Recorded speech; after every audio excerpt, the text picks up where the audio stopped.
Hello dear all, good morning dear class 9। जैसा कि हम chapter 4 ratio and proportion start कर चुके हैं। हमने 4.1 से लेके 4.4 तक कर लिया है कंप्लीट। आज बारी है 4.5 की। एंड 4.5 बच्चों बड़ा ही प्यारा सा इजी एक्सरसाइज है। इसमें अब आप सीखेंगे कि what is continuous proportion. Continuous proportion क्या होता है। तो चलिए आइए शुरू करते हैं। तो बच्चों जब ना रेशियो प्रोपोर्शन में होता है तो वो 4 नंबर जैसे A B C D are in proportion, तो इसका मतलब हुआ a upon B is equal to C upon D. Proportion का मतलब होता है first upon second is equal to C upon D. इसे हम सिंपली प्रोपोर्शन कहते हैं। तो इसमें अगर हम क्रॉस मल्टीप्लाई करें तो A D is equal to B C आता है, ये इसका रिजल्ट हो जाता है। लेकिन अगर बात करें कंटिन्यूअस प्रोपोर्शन की, तो यहां पर देखिए मैंने सिर्फ 3 ही लेटर लिए हैं, ए बी सी।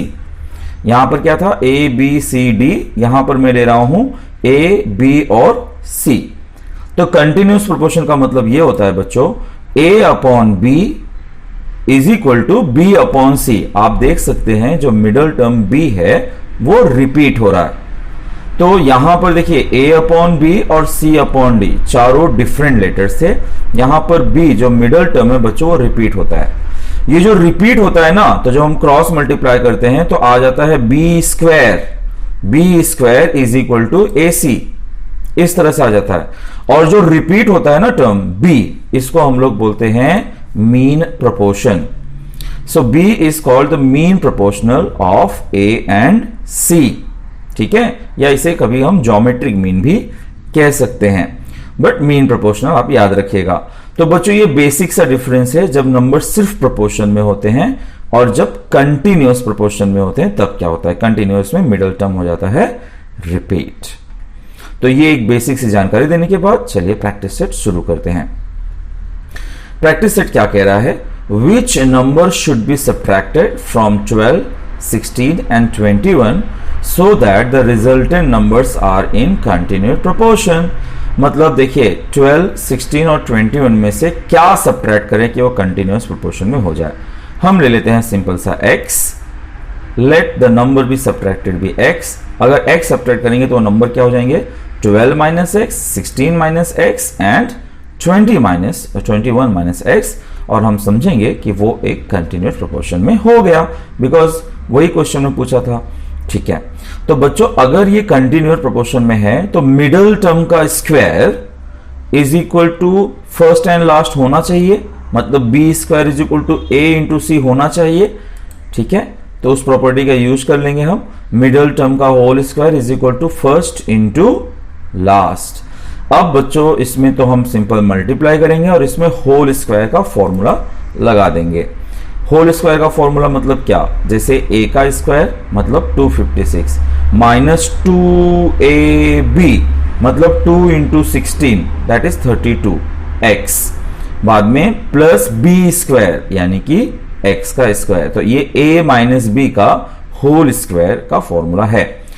यहां बात करें तो पहले हम 12 से मल्टीप्लाई करते हैं 21 में, वो आ जाता है 252। 12 इंटू x देता है 12x, फिर x इंटू 21 देता है 21x, फिर माइनस माइनस हो जाएगा बच्चों प्लस, x इंटू x दे दिया x स्क्वायर। आप देख सकते हैं कि यहां पर x स्क्वायर और यहां का x स्क्वायर दोनों साइड ऑपोजिट साइड में है, इनका साइन सेम है, तो हम इसे कैंसिल कर सकते हैं।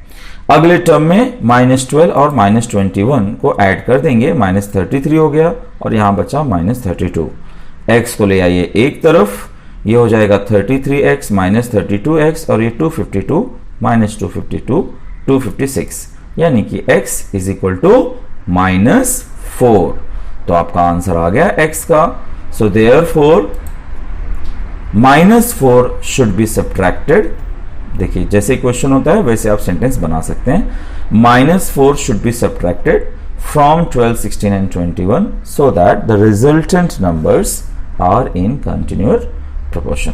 तो जब भी कंटिन्यूअस प्रोपोर्शन हो बच्चों सिंपल सा काम करिए, जो मिडल टर्म है उसका होल स्क्वायर करिए, that is equal to first into last term.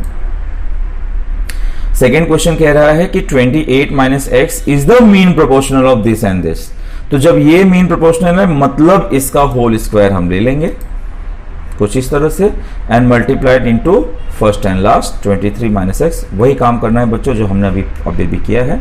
इसका होल स्क्वायर कर देंगे और इसको मल्टीप्लाई कर देंगे। Whole square A minus B का whole square, A square minus 2ab plus B square, और यहाँ पे 23 into 19 437, 23 into X 23x, x into 19 19x, और x का स्क्वायर माइनस प्लस का रखना है ध्यान। फिर से बच्चों x स्क्वायर और x स्क्वायर हो जाएगा कैंसिल, माइनस 23 माइनस 19 आ जाएगा माइनस 42x, और यहाँ की चीजें बच गई। अब x टर्म को बच्चों कर लेते हैं एक साथ, माइनस 56 इस साइड ले आते हैं और 437 इस साइड ले जाते हैं। 56 में से 42 गया तो 14x, और इसमें से 437 गया तो बच गया 347। तो x is equal to 347 upon 14, that's it. ठीक है, सो वैल्यू ऑफ x हुआ 347 upon x। Again a very easy sum. Question number 3 की बात करें, there are 3 numbers in continuous proportion. अच्छी बात है। मीन प्रोपोर्शनल 12, देखिए ध्यान रखिए, मीन प्रोपोर्शनल 12 है मतलब 12 का स्क्वायर आने वाला है। The sum of the remaining 2 number is 26, find this number. अब भैया ये इंपॉर्टेंट है। तो बाकी जो 2 नंबर है उनके बारे में हिंट सिर्फ इतना दिया है कि उनका सम करने पे 26 आएगा। तो एक काम करते हैं, एक नंबर हम ले लेते हैं x, तो दूसरा जो बचेगा वो 26 में से x को माइनस कर दीजिए, यानी कि 26 माइनस x। ये हो गए मेरे 2 नंबर्स। अब मीन प्रोपोर्शनल कह रहा है 12, ठीक है, इसका मतलब 12 का square is equal to x into 26 minus x. 12 का स्क्वायर 144, और ये 26x माइनस एक्स का स्क्वायर। ले आइए सब कुछ एक तरफ, x square minus 26x plus 144 is equal to 0। यहाँ पर बच्चों हमें ये देखिए ये मिल गया हमें ट्राइनोमियल। पॉलिनोमियल आपने चैप्टर सॉल्व किया है, जैसे फैक्टराइज करते थे ना, तो ये क्वाड्रेटिक इक्वेशन हम इसे कहते हैं। 2 नंबर फाइंड आउट करना होगा आपको, जिसको मल्टीप्लाई किया तो 144 और ऐड किया तो 26 आ जाए तो 18 8 जा होता है। मिडिल टर्म माइनस है तो माइनस 18 माइनस 8 होगा। ध्यान रखना, आपने पॉलिनोमियल चैप्टर में सीखा है बच्चों फैक्टराइज करना। सो 18 माइनस 18 माइनस 8 माइनस 26, और माइनस 18 इंटू माइनस 8 किया तो प्लस 144 आता है। अब करना क्या है, स्टार्टिंग में x कॉमन ले लीजिए और इसमें से 8 कॉमन ले लीजिए, तो आपको बच गया x माइनस 18 ब्रैकेट्स में, x minus 18 common, x minus 8 बच गया। इसका मतलब x माइनस 18 इज 0 और x माइनस 8 इज 0। किसी 2 नंबर को मल्टीप्लाई करने पे अगर 0 आ रहा है बच्चों, तो या तो फर्स्ट वाला इज 0 या तो सेकेंड वाला इज 0।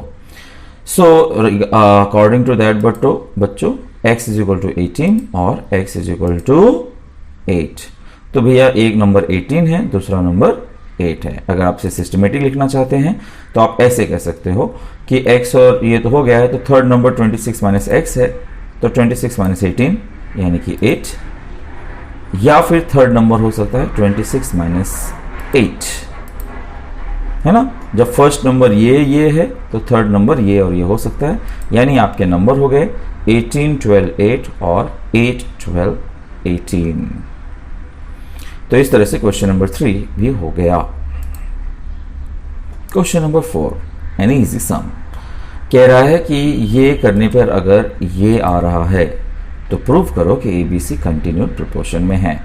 बच्चों जैसा कि हमने देखा, कंटिन्यूड प्रोपोर्शन का मतलब हुआ कि जो मिडल वाला टर्म है उसका square is equal to first into last, यानी कि इसका आंसर इसको सॉल्व करने के बाद आना चाहिए B square is equal to AC। चलिए देखते हैं क्या ऐसा सच में पॉसिबल है।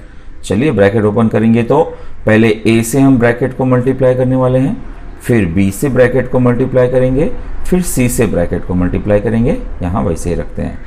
अब आप बच्चों जब इसे मल्टीप्लाई करते हो तो A into A square minus AB plus AC, फिर ऐसे ही AB minus B square BC, यहां पर AC minus BC C square.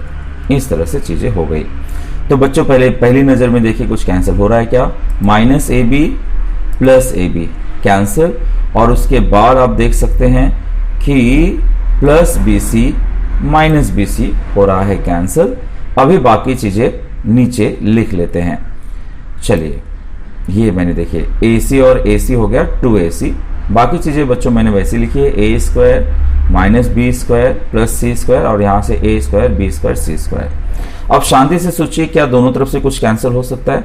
देखिए यहाँ पर a स्क्वायर और यहाँ पर a स्क्वायर हो जाएगा कैंसिल, और यहाँ पे सी स्क्वायर, यहाँ का सी स्क्वायर हो जाएगा कैंसिल, तो बचेगा क्या 2AC माइनस बी स्क्वायर, और यहाँ से बच्चे बचेगा सिर्फ बी स्क्वायर। देखिए इस तरह से कैंसिल हुआ था ये और ये, ठीक है। अब ये बच गया हमारे पास, माइनस बी स्क्वायर को ले आइए इस तरफ, हो जाएगा 2b स्क्वायर और 2 हो जाएगा कैंसिल, यानी कि B square is equal to AC। यही तो हमें प्रूव करना था। जब B square is equal to AC आ गया बच्चों, तो इसका मतलब हुआ कि A, B, C are in continued proportion. तो आपके सिलेबस के हिसाब से question number 4 was the last sum, और जो ओमिट हुआ है 2020 में, फिलहाल मैंने वो भी इस लेक्चर में इंक्लूड किया है क्योंकि वो बहुत जरूरी है। तो वो क्वेश्चन शुरू करने से पहले आइए फिर से एक छोटी सी बात बता दूं। जैसा कि बच्चों आपने सीखा कि अगर ABCD इन प्रोपोर्शन हो तो A upon B is equal to C upon D होता है। अब बस उसको कर लेते हैं अज्यूम K। अब हम K मेथड सीखेंगे इसमें। तो बच्चों ऐसा होता है कि अगर ABCD प्रोपोर्शन में है तो A is equal to B K और C is equal to D K, ऐसा हम कहते हैं अगर प्रोपोर्शन में है तो। लेकिन अगर कंटिन्यूअस प्रोपोर्शन में हो तो क्या करना चाहिए? तो हमें रखनी चाहिए थोड़ी सी सावधानी। सबसे पहले B को निकाल लेंगे, C के आ जाएगा, A को निकाल लेंगे, B के आ जाएगा, लेकिन B का मान अभी अभी पता चल चुका है हमें C के, तो B की जगह पे वापस C के रख देते हैं, तो C के इंटू के यानी कि C के स्क्वायर आ जाएगा। तो ये छोटी सी बात ध्यान रखनी है, K मेथड में अगर ABCD प्रोपोर्शन में है तो भैया A is equal to B K, C is equal to D K, simple सी बात है। लेकिन अगर कंटिन्यूअस प्रोपोर्शन में है तो B is equal to C K, लेकिन A इज इक्वल टू हो जाता है फाइनली C के स्क्वायर। अब इसी ज्ञान को ध्यान में रखते हुए आइए करते हैं क्वेश्चन नंबर 5। क्वेश्चन नंबर 5 में हम देख सकते हैं कि A upon B is equal to B upon C. इसका मतलब बच्चों ये कंटिन्यूअस प्रोपोर्शन है। हम क्या करते हैं, अभी हमें ये प्रूव करना है तो काम वही करेंगे। पहले मान लेते हैं A upon B is equal to B upon C is equal to K, so B is equal to C K and A is equal to B K, लेकिन B का मान हमें पता है, so finally we get A का value C के square. अब बच्चों ये जो वैल्यू आ गया ना A और B का, इसे हमें रखना है इसके LHS में भी और RHS में भी। तो LHS क्या है हमारे पास, A plus B plus C bracket B minus C. Simple सी बात है बच्चों, A की जगह पे C के स्क्वायर रखना है और B की जगह पर C के रखना है। रख दिया हमने C के स्क्वायर, इसकी जगह पे C के, C का कोई वैल्यू नहीं, B का वैल्यू C। अब बच्चों इनमें से C ले लेते हैं कॉमन, देखिए, और इसमें से भी ले लेते हैं C common. C into C हो जाएगा C स्क्वायर, यानी कि C स्क्वायर, बाकी चीजें वैसी का वैसे। ये हमारा LHS पार्ट हो गया बच्चों, ठीक है। बात करते हैं RHS की। RHS है AB माइनस C का स्क्वायर। A का वैल्यू रख दिया C के स्क्वायर, B का वैल्यू रख दिया C के माइनस C स्क्वायर। तो जब इसे हम मल्टीप्लाई करेंगे तो ये हो जाएगा C स्क्वायर K का क्यूब, कुछ इस तरह से। अब बच्चों C स्क्वायर ले लेता हूँ कॉमन, ये बच जाएगा K का क्यूब माइनस 1। दरअसल ये हो गया K का क्यूब माइनस 1 का क्यूब। तो एक फॉर्मूला है बच्चों, A का क्यूब माइनस B का cube is A minus B A square plus AB plus B square. ये फॉर्मूला हमें इसमें अप्लाई कर देना है। तो K का क्यूब माइनस 1 का क्यूब, यानी कि A माइनस बी का मतलब K माइनस 1, A स्क्वायर मतलब K square plus K plus 1। तो इस फॉर्मूले के हेल्प से हमने इसको ब्रेक करा। अब अगर आप LHS और RHS देखें, देखिए LHS में C स्क्वायर था, इसमें भी C स्क्वायर है, K square plus K plus 1 वो भी है, K माइनस 1 वो भी है, यानी कि हमने LHS is equal to RHS प्राप्त कर लिया है। तो जब LHS is equal to RHS हो गया, इसका मतलब वी प्रूव्ड कि A plus B plus C bracket B minus C is equal to AB minus C square. तो ये जो शो दैट प्रॉब्लम बच्चों प्रॉब्लम सेट में भी है, ध्यान रखना उसमें LHS में आपको ये वैल्यूज रखने हैं और RHS में भी रखने हैं। और दोनों सेम आ जाए इस बात की हमें कोशिश करनी है। तो इस तरह से हम लास्ट में लिख देंगे कि a plus B plus C bracket b minus C is equal to A B minus C square. आइए जल्दी से देखते हैं इसका सेकेंड क्वेश्चन। तो बाकी चीजें तो वैसी की वैसी पहले फिर से बता देते हैं, क्योंकि एग्जाम में तो कोई आपको एक क्वेश्चन आएगा बच्चों, ये डन। अब एलएचएस में लेता हूं A square plus B square plus C square. ध्यान रखिए ए की जगह पे रखना है सी के स्क्वायर, बी की जगह पे रखना है सी के, बड़ी सावधानी के साथ। देखिए ए की जगह पे सी के स्क्वायर लिखा, जब ए का स्क्वायर है तो उसका स्क्वायर हमने लिख डाला है। b मतलब सी के उसका स्क्वायर, b मतलब सी के उसका स्क्वायर और सी स्क्वायर। कर लेते हैं इसको दुरुस्त, यानी ये हो जाएगा सी स्क्वायर के रेस टू 4, बाकी सी स्क्वायर के स्क्वायर, सी स्क्वायर के स्क्वायर एंड सी स्क्वायर। इन दोनों में बच्चों है सी स्क्वायर कॉमन, इसमें भी है सी स्क्वायर कॉमन। ठीक है, इसमें सी स्क्वायर और के स्क्वायर कॉमन था तो बच गया के स्क्वायर प्लस 1, इसमें सी स्क्वायर कॉमन था बच गया के स्क्वायर प्लस 1। तो ये हो जाएगा सी रेस टू 4 के स्क्वायर, और ये के स्क्वायर प्लस 1 बच्चों हम देख सकते हैं ये ब्रैकेट 2 बार आ गया है, 2 बार आ गया है मतलब होल स्क्वायर। ये हमारा एलएचएस का पार्ट हो गया। इसे आप जरा अच्छे से वीडियो पॉज करके एक बार आराम से जरूर देख लेना। आरएचएस की बात करते हैं, A B plus B C, तो वैल्यूज रख देते हैं फटाफट। सी के स्क्वायर इंटू सी के इंटू सी, मल्टीप्लाई करिए सी स्क्वायर के का क्यूब, सी स्क्वायर के। ठीक है, चलिए अब ब्रैकेट के अंदर ही बच्चों हम ले लेते हैं कॉमन, सी स्क्वायर और के कॉमन हो जाएगा ब्रैकेट के अंदर ही। ठीक है, अब इसका होल स्क्वायर करते हैं, तो एक काम करिए एक होल स्क्वायर इसका कर डालते हैं और इस ब्रैकेट को ओपन नहीं करते, उसको वैसे का वैसे रहने दे देते हैं। यानी ये हो जाएगा बच्चों सी स्क्वायर के स्क्वायर। देखिए जब इसका स्क्वायर करेंगे ना तो ये आ जाएगा सी रेस टू 4। ठीक है, सी रेस टू 4 और के का स्क्वायर भी आना चाहिए जो यहां पे मिसिंग हो गया है, और के स्क्वायर प्लस 1 का होल स्क्वायर, यानी एलएचएस में सी रेस टू 4 के स्क्वायर, इसमें भी सी रेस टू 4, यहां पर के स्क्वायर आना ही चाहिए था, वो मिसिंग हो गया बच्चों, और बाद में के स्क्वायर प्लस 1 का होल स्क्वायर, यानी कि LHS is equal to RHS, therefore we proved. ध्यान रख लेना यहां पर एक छोटी सी मिस्टेक हो गई है, यहां पर आना चाहिए था के का स्क्वायर। उम्मीद है आप इसे समझ लेंगे। क्वेश्चन नंबर 3 की बात करते हैं। फिर से सारी प्रोसेस तो वही है बच्चों, पहले वो मैं यहां तक कंप्लीट कर दूं पहले। डन। अब लेता हूं LHS, A square plus B square upon A B. तो ए का वैल्यू है सी के स्क्वायर और बी का वैल्यू है सी के, उन चीजों को रख देते हैं। जब स्क्वायर का स्क्वायर करेंगे बच्चों तो आ जाएगा सी स्क्वायर के रेस टू 4 और यह आ जाएगा सी स्क्वायर के स्क्वायर, और नीचे सी स्क्वायर के का क्यूब। ऊपर आप देखिए क्या कॉमन है, ऊपर सी स्क्वायर और के स्क्वायर आप कॉमन ले सकते हैं, तो बचेगा के स्क्वायर प्लस 1। इस तरह से सी स्क्वायर के स्क्वायर हो जाएगा कैंसिल और बचेगा के स्क्वायर प्लस 1 अपॉन सिर्फ के, क्योंकि ये के का क्यूब है तो के स्क्वायर कैंसिल भी हुआ तो बच गया के। ये हमारा एलएचएस हो गया बच्चों। आरएचएस की बात करें तो ए प्लस सी अपॉन बी, रख देते हैं वैल्यू, ले लेते हैं सी कॉमन, सी और सी कॉमन कट हो गया, के स्क्वायर प्लस 1 अपॉन के, यानी कि LHS equal to RHS, so therefore it is proved. तो ये भी अच्छा सम है। आपको वैल्यूज यही रखने हैं बच्चों, सावधानी से कॉमन वगैरह ले लेना है, तो ये सम डिफिकल्ट नहीं है। प्रॉब्लम सेट में ध्यान रखिए ये ओमिट नहीं है, ये क्वेश्चन एज इट इज है, तो आपको आना तो चाहिए ये क्वेश्चन। अब हम पहुंच गए हैं अपने लास्ट सम की तरफ, क्वेश्चन नंबर 6 की तरफ। Find the mean proportional of this and this. Mean proportional का मतलब होता है बच्चों बीच वाला टर्म, और बीच वाला टर्म मींस उसका square is equal to first and last का मल्टीप्लीकेशन। सो अगर हम b को मीन प्रोपोर्शनल ले लें तो b स्क्वायर का मतलब फर्स्ट यानी कि ये इंटू लास्ट यानी कि ये होना चाहिए।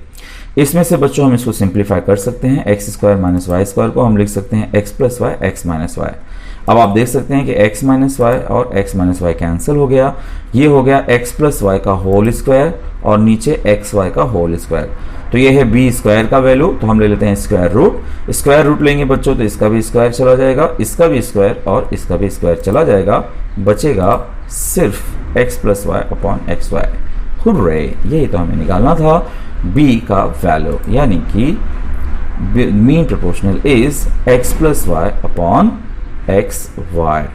तो इस तरह से बच्चों हमने इस लेक्चर में 4.5 कर लिया है पूरी तरह से समाप्त। अगर आपने ओमिट होने के बावजूद भी यहां तक देखा है तो आपका बहुत बहुत ज्यादा शुक्रिया। Thank you so very much. Bye bye.